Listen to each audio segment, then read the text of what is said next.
Hey there, Chad here. Thanks for joining me. This is Pro Cycling Manager 25, and this is my first attempt at a career mode. This is the Funder Mifflin Cycling Team. They are based out of the United States, and let's take a quick look at what we have here.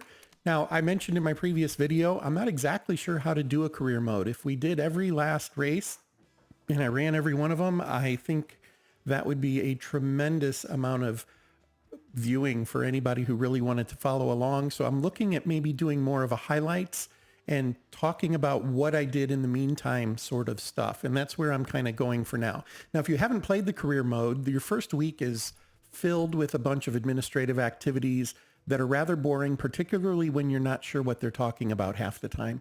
And that is my situation right now. So I went ahead and played.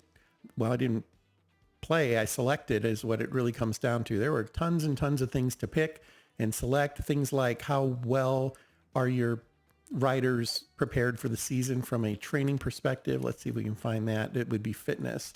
So we get to select their preseason efforts and where they are coming into this particular cycling season. We got to set up some scouting. I have a couple of scouts working for us, mostly in North America and Central America. I also have one of them taking a peek over at the Netherlands because I have a couple of riders from there, and it's always good to have a rider from the Netherlands on your team, if you ask me. Got to pick some equipment changes, and specifically we are going to be doing some R&D with the makers of the Model 50 wheel. We've asked them to do a complete rebuild of the wheel. It takes about 60 days. I did set up a training camp. We're going to be going to Boulder, Colorado here in the next couple of days. In fact, it might have already started. I think maybe we did already start in that training camp. So that should be happening. Let's see what we can see. It's in progress. Yep. And no results so far. Now, I don't entirely know what to expect from the results. Generally, it gives you a fitness percentage, like 3%. And I'm assuming that's like his fitness improved. So let's take a look at Seth here and we'll kind of track that. He's at 67%. And in a week, let's see what it says here and what his fitness says he's at. Trying to think of the other things that went on while we were setting up the team. I picked a couple of riders to receive some high performance tires and things like this. We don't have a lot of money. Maybe we should take a look at our sponsor. So the sponsor is Funder Mifflin Cycling. Well, Funder Mifflin. Funder Mifflin is a play on Dunder Mifflin from the TV show The Office, of which I am a big fan. And I couldn't pass up on that. That just was too good to be, for me. And so we're going to assume that, at least for now, the racing team is out of Scranton, Pennsylvania. For those of you not familiar with that part of the world, it's a couple hours drive from New York City in eastern Pennsylvania. And it is a beautiful little town in the mountains. I've been there a couple of times. Enough said on that, I suppose. We won't be talking about Scranton too much. Unfortunately, there's not a Tour de Scranton, and so we're not going to be running into anything like that. Our sponsor has some pretty heighty goals for us right off the bat. In fact, this month, they want us to win a stage of the Tour of Saudi Arabia, and that could be tough. That's a 2.1 race, so we are a Continental team, by the way. Everybody's salary is under $6,000. I'm going to use the word dollars. I know it's really probably in euros. It's just where my mind will go when I'm thinking of money. It's going to say dollars, not euros. But hopefully you understand the idea there. So everybody's salary, I think the highest is Larry Warbasse. And I think we have him at, I'm not even sure if there's a way to tell. Yeah, there we go. He's at 5,000. He's the top. He's 34, the old man on the team. To be 34 again. So anyway, but here's our lineup in age. We have some young riders. An interesting pick I made was this young man, Rasmus Peterson, and he has the national jersey for Denmark right now in this database. I don't know if that's accurate or not. I really don't know many of these riders by name myself. Unfortunately, we don't get a lot of coverage of cycling here in the States. They've started doing some more streaming of it, and I love it when they do that. I watch it where I can. But unfortunately, it's not like baseball or football or those sports for us here. It's just not something you hear about on a day-to-day basis.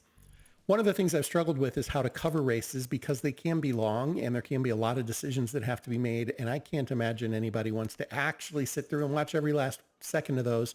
So instead, I'm going to do it more in a storytelling mode, I think. And we'll tell a story with how the races go and things like that. But I did want to have my first episode, I did want to kind of have as a race. And so we're going to go ahead and start advancing time. And hopefully we don't get too many more administrative things to deal with. I'm sure there's a couple I'm not thinking of right now that I probably should tell you about. They're just not coming to me. So staff, I did hire another trainer. I started assigning trainers to the appropriate style of riders as we learn about them. And in fact, in the first week, we discovered Seth Jones wasn't so much into traditional, but more into groundbreaking. So he moved over to work with Van Ness. And yeah, looking forward to seeing what we can do with this season. I'm a relative noob to career mode. My videos in the past have all been pro cycling mode, where you are a single rider. It's more of like a role-playing thing, and I very much enjoy that. But I'm looking forward to the challenge, a little scared. I haven't done a lot of the team mechanics and working everybody together all at once. That's a little foreign to me. So might be plenty of laughs here, folks. I don't know. We'll see. Let's go ahead and advance, and maybe we can get to that first set of races without too many of these interruptions. But there we have it. Confirmation of Scouts missions. Okay, well, I did take a look. I already showed you this. I did cover Scouts. I've got them selected for a couple of things. I think I could work this guy a little harder is what this is maybe telling me. Maybe I should go ahead and try that. Let's come down here. Let's look at South America. And I think I'm going to focus on a single country. Let's go with Ecuador. Tends to have some pretty good riders, right? Let's go ahead and have him work on that. I think you can fill his bar up to here, and he's considered, I believe he gets this double efficiency bonus. He has a reduced workload. I think the reduced workload is when it's no more than this right here. So maybe we could find one more. Brazil. Try adding him to Brazil as well.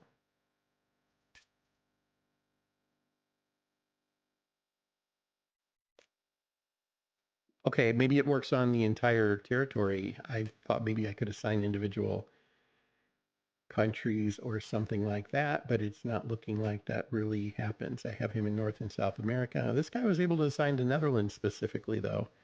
So, unsure. Let's try that one more time. We'll go to Ecuador.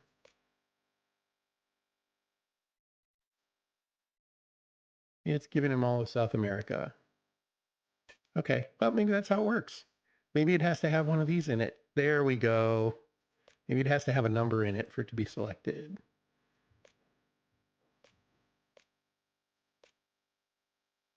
So we could select just Colombia, or we could select everything else. Is that what that's kind of telling us? Select Central America. Looks like it has this. I already have Alejandro working in there. So yeah, we'll just have him, we'll have him work South America. And you know what? Why not? We'll have him also work Colombia, and that puts him at his limit. Now that he's at his limit, he doesn't get the double bonus, so we'll drop Colombia.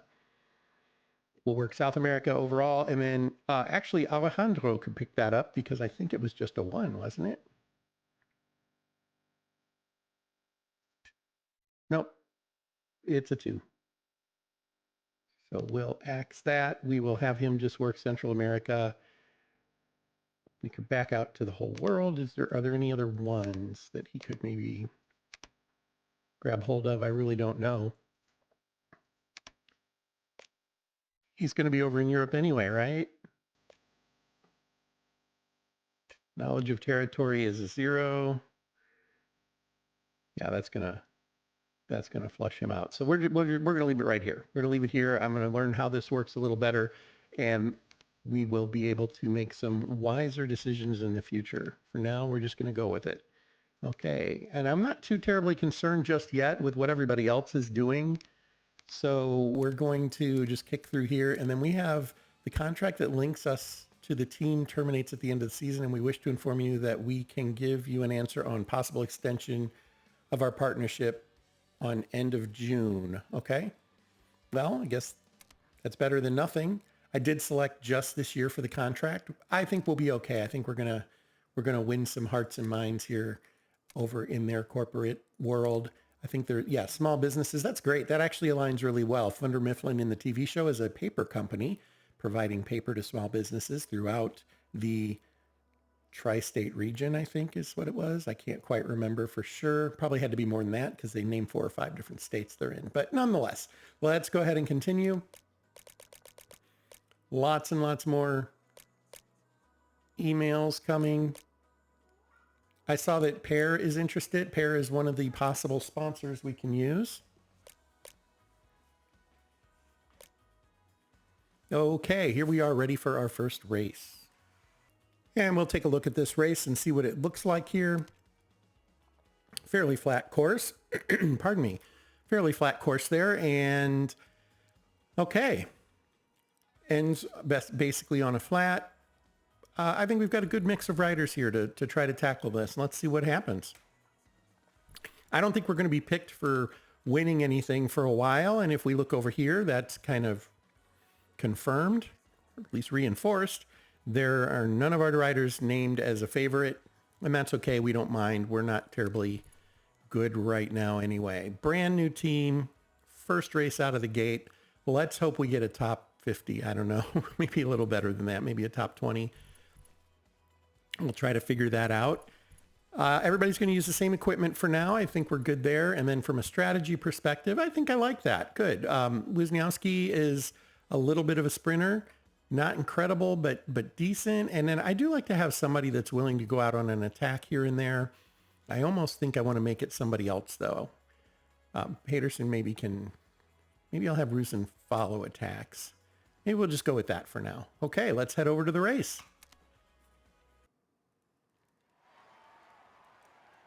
And here we are. I see a couple of our jerseys in there. There's one there. So we got a few people right up front. I do like to turn on the windsock just more than anything so I know what to think about. And also it reminds me to check the wind and see where we stand there. Okay, we got Simmons here at the very, very back. This does make me nervous. I have a bad habit of, for whatever reason, my riders will fall out off the back for just suddenly without me noticing, and I don't like that. I like for them to sit in the middle of the pack as much as possible, and so often I will end up bumping them together so that we can make that happen. In fact, maybe we go ahead and do that right now. Well, let's go ahead and let the race get started. I can see right away we have somebody protecting Schmidt. Artem Schmidt is going to protect Wisniewski. That's good. Let's get Rusin up here, though. We don't want him hanging back too far. We're going to put him on Peterson's wheel. 1, 2, 3, 4, 5, 6. Okay, there's all 7 of our riders. Simmons, we could put Simmons on there too. And maybe we put both of them on Maris up here. Okay, Lindgren's going to kind of control at the front a little bit, it looks like. And Maris back here, he's going to be the guy who's setting the pace for our finishers. Although we don't have Wisniewski in there. So let's do that. And he did hold on to his windshield there, so that's good. All right, well, we're just going to let him sit back and kind of just go with the pace for quite a while. And so we're going to cut ahead here in a little bit.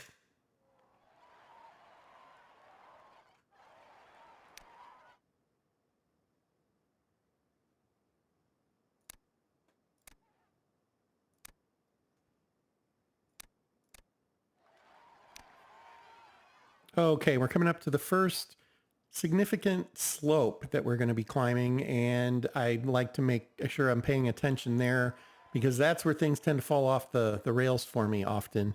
We'll hit that and none of my guys are ready to go, and that's not really happening this time, so that's good to see. Anybody way at the back? Not quite where I want to be. I'm going to have him ride a little bit. We're going to put him in relay mode.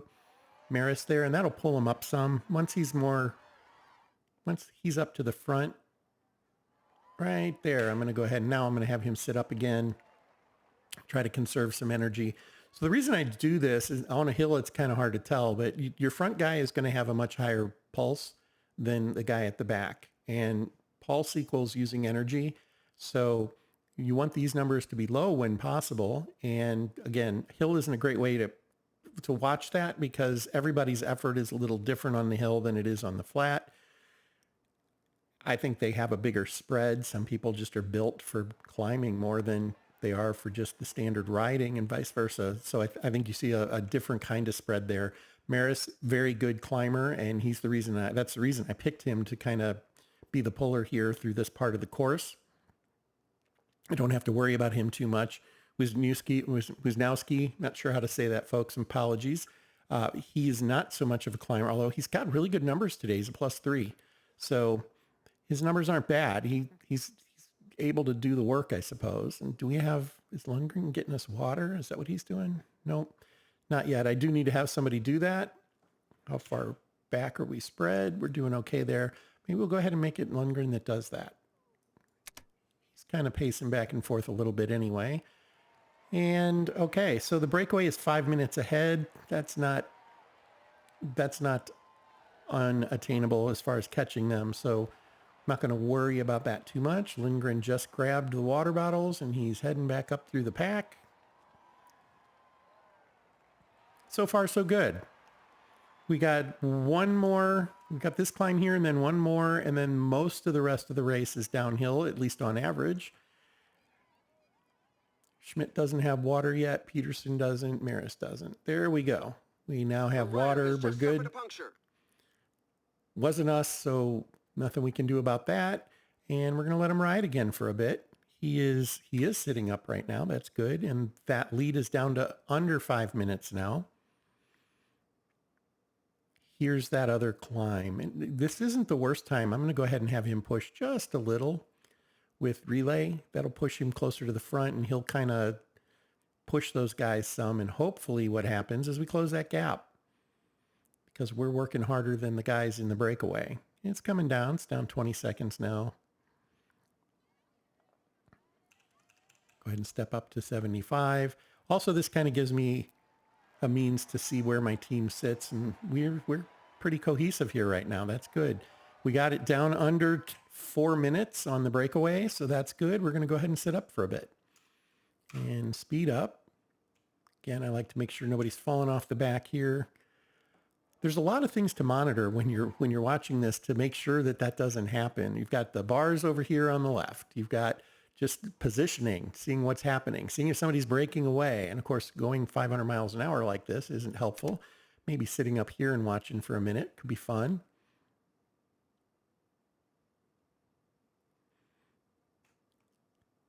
Man, we took that ridge without any problem at all, didn't we? So let's go ahead and jump back in here. And I'm going to go ahead and give Maris a break for a bit. We're going to put Peterson at the front. Not he's at the front, but he's the one kind of setting our pace anyway. And that'll give Maris a few minutes to catch his breath. Everybody is sitting at about the same level of effort. Go ahead and pick that up again. We're under 3 minutes now.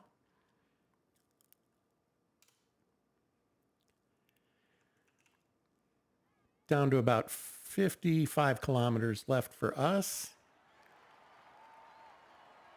We do want to start closing that gap. We're getting close to 2 minutes. I really don't think there's a problem there, but we want to reel them in. Probably wouldn't hurt to go ahead and have somebody grab some water again. And I'm going to go ahead and send Schmidt this time. He's our windshield for this guy. And we're going to use Lindgren again. Sorry, Lindgren. Trying to remember how old Lindgren is. I think he's one of the young guys, so he can put in his licks, right? Oh, we're at the front and under 2 minutes. Okay. Are we on we're on a flat. We're not really having to pull too hard. Peterson is really good on the flat. He converts his effort well. Now we're on a climb. He's not good on mountain, which is where we would be right now. Mountain is effort up to 85, and we're sitting at 72. So he's not terribly efficient right now. I'm going to go ahead and have him sit up. We'll have somebody else see if they can take over for a bit. There they go. Come on, let's reel them in. Also waiting on that water. Should be here any second. There's Lindgren. Job well done. We should be done with water for the rest of this particular race. And we're down to under a minute 30. I can't quite recall where we were last time I called it. Wouldn't mind that coming down a little quicker. We're inside of 30 now. Again, it's not going to be a problem, but we do need to start kind of figuring out how we're going to line things up for the final push here. I'm going to, honestly, we're going to drop them in. We're going to get them in line here. We're going to put Rusin out front. We'll leave Peterson there.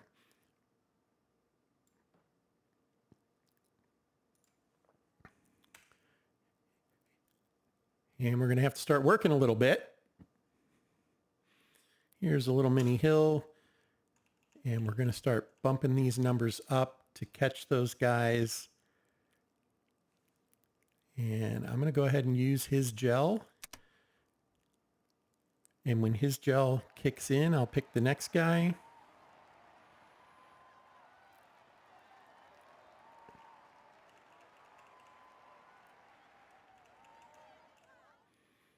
There's his gel. So I'm going to pause. I'm going to have Rusin's kick in. The idea is we get the train going. So this is the sprint train basically. And I want to use them to the best of their efforts to time it exactly so the last guy is bonking right as we're crossing the line. That's really the goal. We'll start Lindgren's. Then this guy needs to go to effort. We're down to 9.7 kilometers, and this might be a little early for that. What I've run into a lot lately is I've been mistiming it in the couple of practices I did with just in general, and I don't know. I need to work on that, make sure I'm getting the timing of it right. So some of this is just kind of trying to make sure I get that working and moving in the right direction. So he's going to go ahead and sprint. We're down to 6. I'm going to have, frankly, I'm going to have everybody now. And he is in a full sprint at this point, and he's now bonked. Lindgren sprint. This might work out well. I don't know. Down to 4.7. He's done. Simmons, time for him to go. These guys are pretty strong, and our team is a Continental. This is a medium tier race, so I'm not really expecting a victory here, but I would really like a good finish. And we're down to the last few guys, and this is actually lining up reasonably well.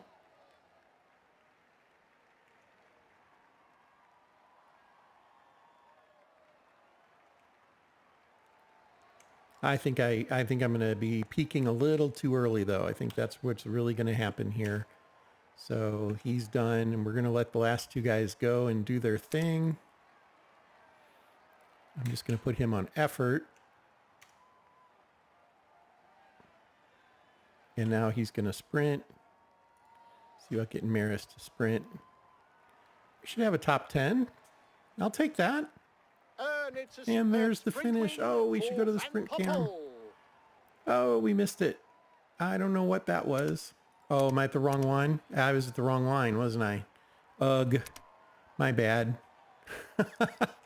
I missed it, but there we have it. And we ended up with an eighth place finish. I got a 10, a 20, so 3 in the top 20. I'll take that. 4 in the top 25. And everybody in the top 50? That I didn't expect. Everybody in the top 50, is that right? Looks like it is.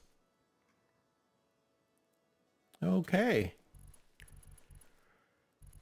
Nice. Well, there is our first race as a team. Came in second as a team. I'll take that. My team stats are generally really bad, so I'm going to look at that as a minor victory for me. I figured out how to use the team a little better without having two guys 20 minutes off the pace.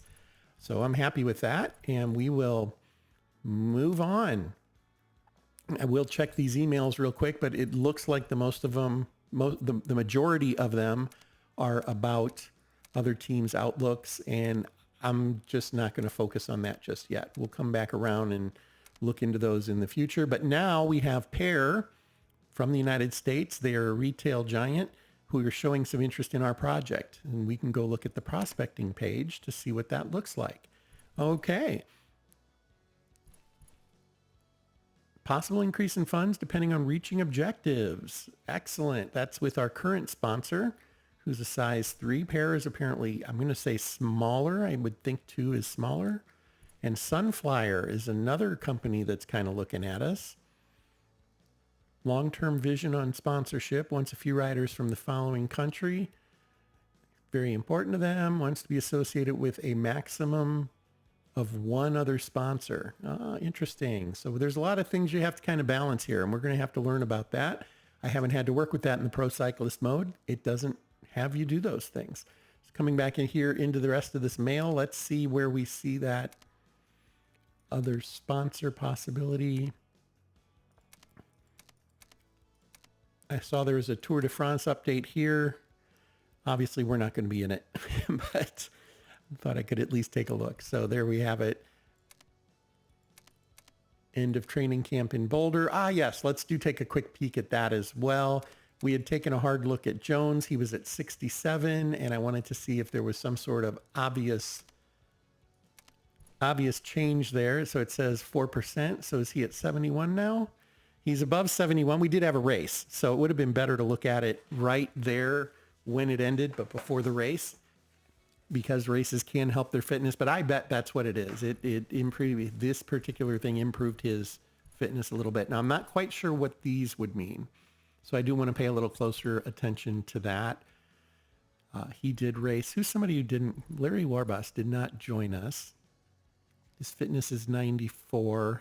Unfortunately, I didn't take a snapshot of it beforehand. So, all right. Well, we can try to learn more about that. I'll see what I can find out. But other than that, this has been the first episode of my season of Pro Cycling Manager with the Funder Mifflin Cycling Team. Thanks for joining me. I hope you'll hang around for the next one. And until then, fair travels.